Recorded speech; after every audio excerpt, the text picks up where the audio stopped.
Välkomna tillbaka. Sveriges soulkung Eric Gadd firar 30 år som artist i år. Nu som då är namnen på den jubileumsturné som har rullat över Sverige. Turnén startade tidigare i våras i juni och slutar här i Nyhetsmorgon kan man säga. 30 års artisteri inger viss respekt. Titta här.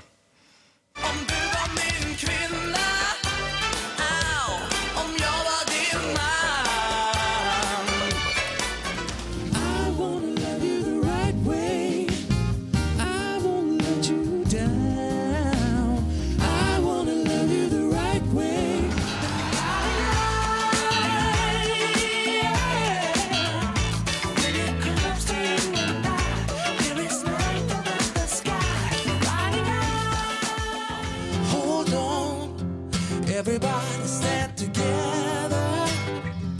Don't give up and let go. 'Cause you know we got each other. That's for sure. It's like I'm walking on water. Everything new, very deep waters. And I'll do what I Välkommen till Nyhetsmorgon, Erik. Så mycket. Hur känns det att se det här? Ja, det är allt. Man sitter alltid och... Leta fel. Precis. Men det är ju samtidigt härligt att man har gjort så mycket. Verkligen. Och vi är många som har njutit av det kan jag säga. Tack. Hur har den här turnén varit? Vilken typ av publik är det som kommer till dina spelningar? Ja, men nu för tiden... Alltså, de senaste åren har jag sett en liten ny tillströmning. Men annars är det ju väldigt mycket så här i min egen ålder och tjejer, kvinnor. I alla fall längst fram. Det är positivt. Liksom. Ja. Så du bygger självförtroendet lite grann när du lirar? Det gör ju såklart så fort någon kommer och uppskattar det man gör. Men nu på senaste tiden har jag sett lite så här... Jaha, är det de som har växt upp och hört mamma och pappa spela de här skivorna? Eller har de hittat det själv? Så yngre ansikten? Lite. Ja, precis. Vad tror du? Det kan nog vara det, tror jag, lite grann. Men också så finns det ju också nu en crowd som är väldigt så här, musikintresserade. Och det är ju kul för liksom en ung generation som faktiskt letar upp grejer. Så jag tror väl det är någon blandning av det. Det hänger nog ihop med ny teknik också. Det finns ju nya möjligheter att lyssna på både gammalt och nytt. Det har ju hänt, apropå det, väldigt mycket i den här branschen på 30 år. Och de senaste, vad ska man säga, 10 åren. Liksom helt sättet att njuta musik, konsumera musik.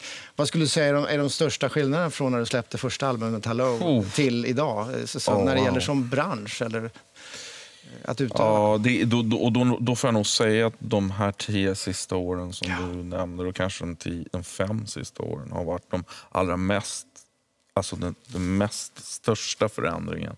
För vi har ju gått ifrån medier som min första platta var ju på vinyl, inte ens på CD. Helt fantastiskt. Den kom CD och sen och liksom, men de övergångarna upplevdes som stora, men det är ju ingenting mot det här senaste, utan det är ju en helt ny tid vi lever i.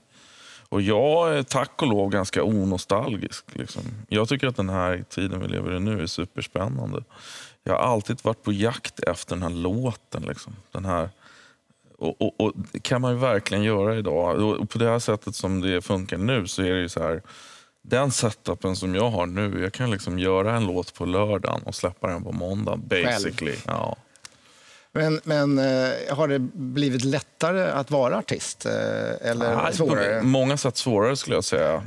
Jag har ju haft ynnesten och turen att slå igenom i en tid där man liksom kunde bygga en artistlojalitet. Vilket gör att jag jobbar idag. Jag spelar live mer än någonsin. Liksom. Har live vuxit som en följd av... Absolut. Det är ju där det ligger idag. Det finns liksom ingen... Alltså, och det man spelar in är ju mer som ett verktyg för att spela live. Och menar du då alltså konstnärligt, eller är det mer om man säger affärsmodellen? Nu kanske jag går in lite tråkigt på affärsmodellen, men det gör, man kan ändå säga att det finns en konstnärlig aspekt av det också. Och det är ju, tycker jag i alla fall, att det är en enorm frihet i det.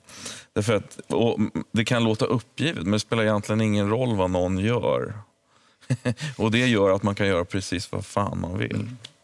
Ja, det låter som konstnärlig frihet om något. Om man tittar då på dig själv och 30 år, hur mycket av ditt eget liv och din utveckling kan man spåra i dina låttexter? Ja, det är nog väldigt mycket, även om jag oftast inte just i stunden vet om vad det är jag undersöker i mitt eget liv. Och så har det varit alltså? Ja, men jag kan backa tillbaka några år och då kan jag lätt säga, aha, okej, jag sjunger så, det där handlar nog om den där jobbiga konflikten jag hade med den där personen. Eller det där handlar om liksom min bästa vän eller min pappa eller min mamma. Alltså det...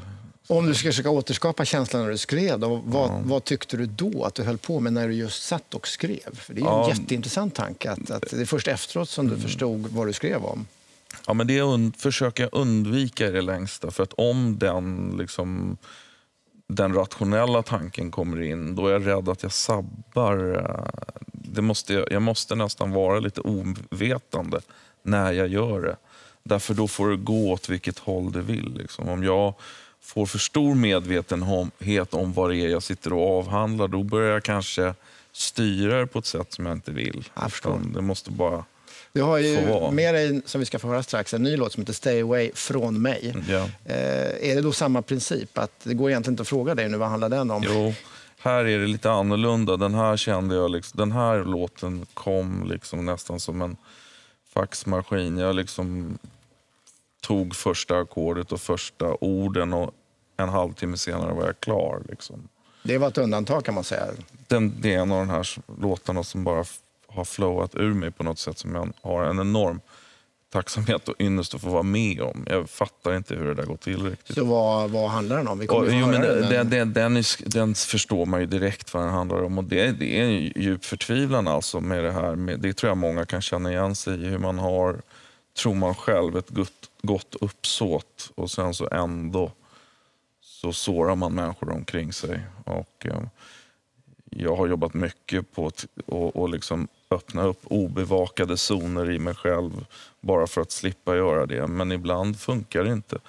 Och så står man där och så har man sårat någon. Och den sorgen och förtvivlan som det innebär, det är ju rakt ner i den här låten. Det är bara rakt ner och rakt ut. Det låter som du pratar till en person här nästan. Ja, fast det kan vara fler till och med. Men några stycken. Ja, vi ser mycket fram emot att höra Stay Away från mig alldeles strax. Väldigt roligt att du är här, Erik.